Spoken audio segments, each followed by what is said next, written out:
Diploma veterinary ಒಂದು ಅಡ್ಮಿಷನ್ಗೆ ಅರ್ಜಿಗಳನ್ನು ಹೇಗೆ ಸಲ್ಲಿಸೋದು ನೋಡಿ. ಮೊದಲಾಗಿ ಈ ವೆಬ್ಸೈಟ್ಗೆ ಬನ್ನಿ. ನಂತರ ಇಲ್ಲಿ ಕ್ಲಿಕ್ ಹೇರ್ ಮೇಲೆ ಕ್ಲಿಕ್ ಮಾಡಿ ಡಿಪ್ಲೊಮಾ ಅಡ್ಮಿಷನ್ ಅಂತ ಒಂದು ಆಪ್ಷನ್ ಇದೆ ನೋಡಿ, ಅಲ್ಲಿ ಕ್ಲಿಕ್ ಮಾಡ್ಕೋಬೇಕು. ಅಪ್ಲೈ ಫಾರ್ ಡಿಪ್ಲೊಮಾ ಪ್ರೋಗ್ರಾಮ್ ಅಂತ ಕೊಟ್ಟಿದೆ, ಅಲ್ಲಿಂದ ನೀವು ಕ್ಲಿಕ್ ಮಾಡ್ಕೊಂಡು ಇಲ್ಲಿ ಕೆಳಗಡೆ ಬಂದರೆ ನೋಡಿ, ನೀವು ಏನೇನು ಡಾಕ್ಯುಮೆಂಟ್ಸ್ ಬೇಕು ನೋಡಿ ಡಿಸ್ಪ್ಲೇ ಮೇಲೆ ಇದೆ, ಅವೆಲ್ಲ ಡಾಕ್ಯುಮೆಂಟ್ಗಳನ್ನು ರೆಡಿ ಮಾಡಿಕೊಂಡು ನೆಕ್ಸ್ಟ್ ಕೆಳಗಡೆ ಬಂದು ಸ್ಟಾರ್ಟ್ ಅಪ್ಲಿಕೇಶನ್ ಮೇಲೆ ಕ್ಲಿಕ್ ಮಾಡಿ. ನಂತರ ಇಲ್ಲಿ ರೈಟ್ ಸೈಡ್ ನೋಡಿ ನಮಗೆ ಸೈನ್ ಅಪ್ ಅಂತ ಒಂದು ಆಪ್ಷನ್ ಇದೆ, ಅಲ್ಲಿ ಕ್ಲಿಕ್ ಮಾಡಿಕೊಂಡು ನಂತರ ಕ್ರಿಯೇಟ್ ಅಕೌಂಟ್ ಮೇಲೆ ಕ್ಲಿಕ್ ಮಾಡಿಕೊಂಡು ಇಲ್ಲಿ ತಮ್ಮ full address, nationality, mobile number ಮತ್ತು ಆಧಾರ್ ಕಾರ್ಡ್ ಸಂಖ್ಯೆ, date of birth, email I D ಎಲ್ಲ ಡೀಟೇಲ್ಸನ್ನು ಸರಿಯಾಗಿ ಫಿಲಪ್ ಮಾಡ್ಕೊಳ್ಳಿ. ನಿಮ್ಮ SLC ಮಾರ್ಕ್ಸ್ನಲ್ಲಿ ಇರುವಂತೆ ನಿಮ್ಮ ಒಂದು ಹೆಸರು ಮತ್ತು ಡೇಟ್ ಆಫ್ ಬರ್ತನ್ನು ಇಲ್ಲಿ ನೀವು ಫಿಲಪ್ ಮಾಡ್ಕೋಬೇಕಾಗುತ್ತೆ. ಇಮೇಲ್ ಐ ಡಿ ಒಂದು ಸರಿಯಾಗಿ ಫಿಲಪ್ ಮಾಡ್ಕೊಳ್ಳಿ. ನಂತರ ಇಲ್ಲಿ ಒಂದು ಸೆಂಡ್ OTP ಮೇಲೆ ನೀವು ಕ್ಲಿಕ್ ಮಾಡಿ ನಿಮ್ಮ ಒಂದು ರಿಜಿಸ್ಟರ್ ನಂಬರ್ಗೆ OTPಯನ್ನು ಇಲ್ಲಿ ಕಳಿಸ್ಕೊಡ್ಲಾಗುತ್ತೆ ನೋಡಿ. 6 ಅಂಕೆಗಳ ಒಂದು OTPಯನ್ನು ನಿಮ್ಮ ರಿಜಿಸ್ಟರ್ ಮೊಬೈಲ್ ನಂಬರ್ಗೆ ಇಲ್ಲಿಂದ ಕಳಿಸಲಾಗುತ್ತೆ, ಅದನ್ನು ಹಾಕಿ ವೆರಿಫೈ OTP ಅಂತ ಕೊಡಿ. ನಂತರ ಪಾಸ್ವರ್ಡ್ ಕ್ರಿಯೇಟ್ ಮಾಡಲು ಹೇಳ್ತಾ ಇದೆ, ಒಂದು 8 ಅಂಕೆಯ ಒಂದು ಪಾಸ್ವರ್ಡನ್ನು ನೀವು ಇಲ್ಲಿ ಫಿಲಪ್ ಮಾಡ್ಕೊಳ್ಳಿ. ಕನ್ಫರ್ಮ್ ಪಾಸ್ವರ್ಡ್ ಮೇಲೆ ಕ್ಲಿಕ್ ಮಾಡಿ ಕ್ರಿಯೇಟ್ ಅಕೌಂಟ್ ಅಂತ ಇಲ್ಲಿ ಕೆಳಗಡೆ ಕಾಣುವ ಕ್ರಿಯೇಟ್ ಅಕೌಂಟ್ ಮೇಲೆ ಕ್ಲಿಕ್ ಮಾಡಿ ಒಂದು ಅಕ್ಸೆಪ್ಟ್ ಟರ್ಮ್ಸ್ ಅಂತ ಇಲ್ಲಿ ನೀವು ಕೊಡಬೇಕು. ನಂತರ ಕ್ರಿಯೇಟ್ ಅಕೌಂಟ್ ಮೇಲೆ ಕ್ಲಿಕ್ ಮಾಡಿ ಅಕೌಂಟ್ ಕ್ರಿಯೇಟ್ ಆಗುತ್ತೆ. ನಂತರ ಇಮೇಲ್ ಐ ಡಿ ಮತ್ತು ನೀವು ಪಾಸ್ವರ್ಡನ್ನು ನಮೂದಿಸಿ ಅರ್ಜಿಗೆ ಇಲ್ಲಿ ಲಾಗಿನ್ ಆಗಬೇಕಾಗುತ್ತೆ.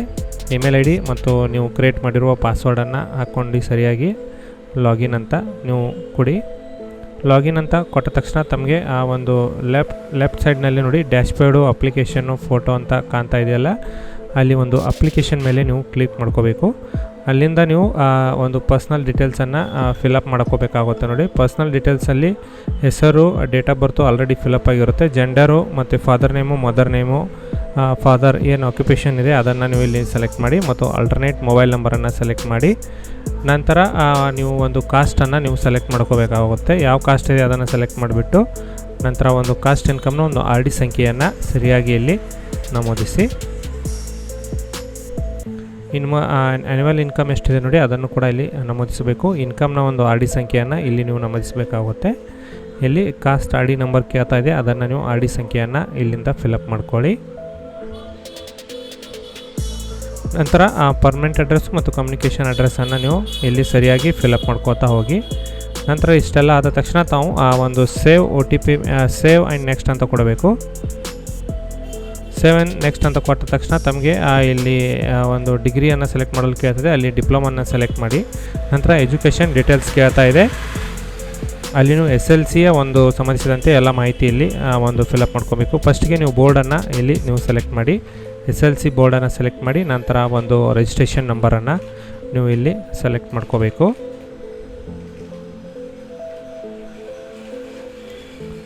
ಆಮೇಲೆ ಇಯರ್ ಆಫ್ ಅಡ್ಮಿಷನು ಮತ್ತು ಇಯರ್ ಆಫ್ ಪಾಸಿಂಗನ್ನು ಸೆಲೆಕ್ಟ್ ಮಾಡ್ಕೊಳ್ಳಿ SLCಗೆ ಸಂಬಂಧಪಟ್ಟಂತೆ. ಮತ್ತು ಮ್ಯಾಕ್ಸಿಮಮ್ ಮಾರ್ಕ್ಸು ಆಪ್ಟೆನ್ ಮಾರ್ಕ್ಸನ್ನು ನೀವು ಸರಿಯಾಗಿ SLC ಮಾರ್ಕ್ಸ್ ಕಾರ್ಡ್ನಲ್ಲಿರುವಂತೆ ಅದನ್ನು ನೀವು ಸೆಲೆಕ್ಟ್ ಮಾಡ್ಕೊಳ್ಳಿ. ನೋಡಿ ಇಲ್ಲಿ ಡಿಸ್ಪ್ಲೇ ಮೇಲೆ ಕಾಣ್ತಾ ಇದೆ ಮ್ಯಾಕ್ಸಿಮಮ್ ಮಾರ್ಕ್ಸ್ ನೋಡಿ 625 ಅಂಕಗಳನ್ನು ಇಲ್ಲಿ ನೀವು ನಮೂದಿಸಬೇಕು. ಮತ್ತು ವಿದ್ಯಾರ್ಥಿ ಪಡೆದ ಅಂಕಗಳು ಆಪ್ಟೆನ್ ಮಾರ್ಕ್ಸ್ನಲ್ಲಿ ವಿದ್ಯಾರ್ಥಿ ಪಡೆದ ಅಂಕಗಳನ್ನು ನಮೂದಿಸಬೇಕು. ಪರ್ಸೆಂಟೇಜ್ ಆಟೋಮೆಟಿಕ್ಕಾಗಿ ತಗೊಳುತ್ತೆ. ನಂತರ ಸೇವ್ ಆ್ಯಂಡ್ ನೆಕ್ಸ್ಟ್ ಅಂತ ಕೊಡಿ. ಇಲ್ಲಿ ಟೈಪ್ನಲ್ಲಿ ರೆಗ್ಯುಲರ್ ಅಂತ ಕೊಡಿ. ನಂತರ ಇಲ್ಲಿ ಅಗ್ರಿಕಲ್ಚರ್ ಬ್ಯಾಕ್ಗ್ರೌಂಡ್ ಏನಿದೆ ಅದನ್ನು ನೀವು ಎಸ್ ಮಾಡ್ಕೋಬೇಕು. ಎಲಿಜಿಬಿಲಿಟಿ ಕ್ರೈಟೇರಿಯಾನಲ್ಲಿ ಅಗ್ರಿಕಲ್ಚರ್ ಬ್ಯಾಕ್ಗ್ರೌಂಡ್ ಇದ್ದರೆ ಅದನ್ನು ಎಸ್ ಮಾಡ್ಕೊಳ್ಳಿ, ಇಲ್ಲವಾಗಿದ್ದಲ್ಲಿ ನೋ. ಮತ್ತು ಗ್ರಾಮೀಣ ಅಭ್ಯರ್ಥಿಗಳಾಗಿದ್ದಲ್ಲಿ ಅದನ್ನು ಕೂಡ ನೀವು ಇಲ್ಲಿಂದ ಎಸ್ ಮಾಡ್ಕೋಬೇಕು. ಇಲ್ಲಿ ಕೆಳಗಡೆ ನೋಡಿ ಜಾಯಿಂಟ್ ಫ್ಯಾಮಿಲಿ ಇತ್ತು, ನಿಮ್ಮದು ಏನಾದರೂ ಲ್ಯಾಂಡು ಜಾಯಿಂಟಲ್ಲಿ ಇದ್ದರೆ ಅದನ್ನು ಎಸ್ ಮಾಡಿ, ಇಲ್ಲವಾಗಿದ್ದಲ್ಲಿ ನೋ ಅಂತ ಕೊಡಿ. ನಿಮ್ಮ ಫಾದರ್ ಹೆಸರಲ್ಲೇ ಇದ್ದರೆ ಲ್ಯಾಂಡು ನೋ ಅಂತ ಕೊಡಿ.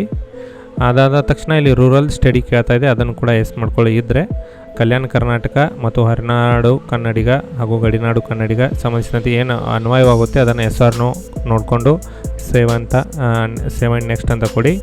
ಅದಾದ ತಕ್ಷಣ ಒಂದು ವಿದ್ಯಾರ್ಥಿಯ ಫೋಟೋ ಅದನ್ನು ಅಪ್ಲೋಡ್ ಮಾಡಬೇಕಾಗುತ್ತೆ. ಒಂದು 100 KB ಒಳಗಡೆ ಇರಬೇಕು ನೋಡಿ ಇದು.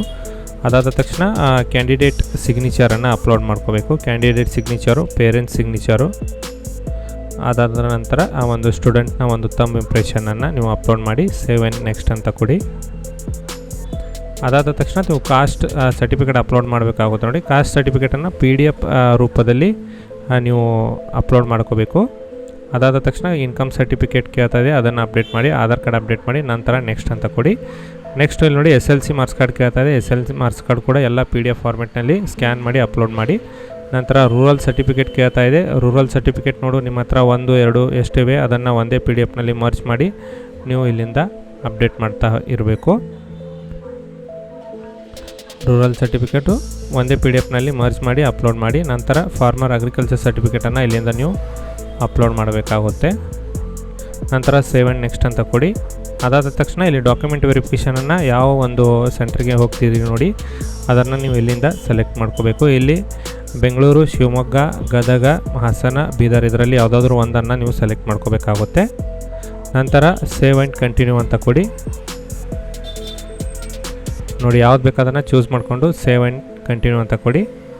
ಸ್ವಲ್ಪ ಕೆಳಗಡೆ ಬಂದರೆ ಇಲ್ಲಿ ಇದನ್ನು ಕೂಡ ನೀವು ಎಸ್ ಅಂತ ಕೊಡಬೇಕು. ಪ್ರಿಫರೆನ್ಸ್ ಸೆಲೆಕ್ಷನನ್ನು ನೀವು ಇಲ್ಲಿ ಎಸ್ ಅಂತ ಕೊಡಿ. ಕೊಟ್ಟ ತಕ್ಷಣ ತಮಗೆ ಕಾಲೇಜಿನ ಹೆಸರುಗಳು ಕೊಡುತ್ತೆ. ಯಾವ್ಯಾವ ಕಾಲೇಜಿಗೆ ನೀವು ಫಸ್ಟ್ ಪ್ರಿಫರೆನ್ಸ್ ಕೊಡೋರು ಇದ್ದೀರಿ ಅದರ ಮೇಲೆ ಒಂದೊಂದಾಗಿ ಕ್ಲಿಕ್ ಮಾಡ್ತಾ ಹೋಗಿ.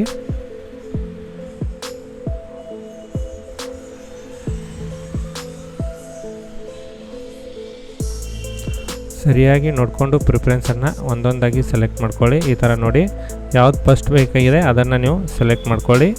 ಸೆಕೆಂಡ್ ಆಪ್ಷನಲ್ಲಿ ತಮಗೆ ಯಾವ್ದು ಬೇಕೋ ಅದನ್ನು ನೀವು ಇಲ್ಲಿಂದ ಚೂಸ್ ಮಾಡ್ಕೋಬೋದು. ಈ ಸರ್ ರೈಟ್ ಸೈಡ್ನಲ್ಲಿ ತೋರಿಸ್ತಾ ಇದೆ ನೋಡಿ ಪ್ರಯಾರಿಟಿ 1, 2, 3, 4 ನೀವು ಕ್ಲಿಕ್ ಮಾಡಿದ ತಕ್ಷಣ ಅದನ್ನು ನೋಡಿಕೊಂಡು ಸೇವ್ ಆ್ಯಂಡ್ ನೆಕ್ಸ್ಟ್ ಅಂತ ಕೊಡಿ.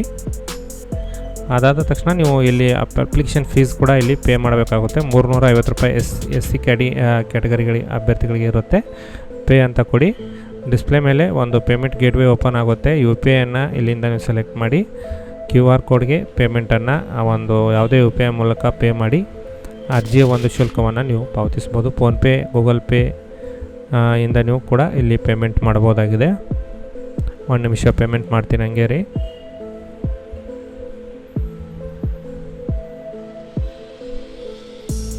ನೋಡಿ ಈ ಥರ ಪೇಮೆಂಟ್ ಸಕ್ಸಸ್ಫುಲ್ ಆಗುತ್ತೆ.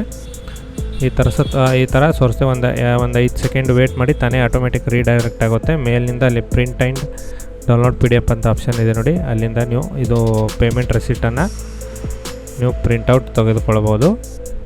ಅದಾದ ತಕ್ಷಣ ನೀವು ಇಲ್ಲಿ ಮೇನ್ ಪೇಜ್ಗೆ ಬಂದು ಒಂದು ಅಪ್ಲಿಕೇಶನ್ ಪ್ರಿಂಟ್ ಕೂಡ ನೀವು ತೆಗೆದುಕೊಳ್ಬೋದು.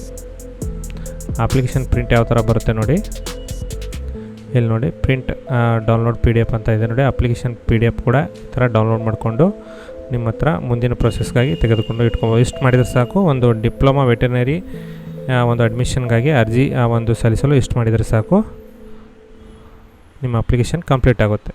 ನಮಸ್ಕಾರ, ಧನ್ಯವಾದಗಳು.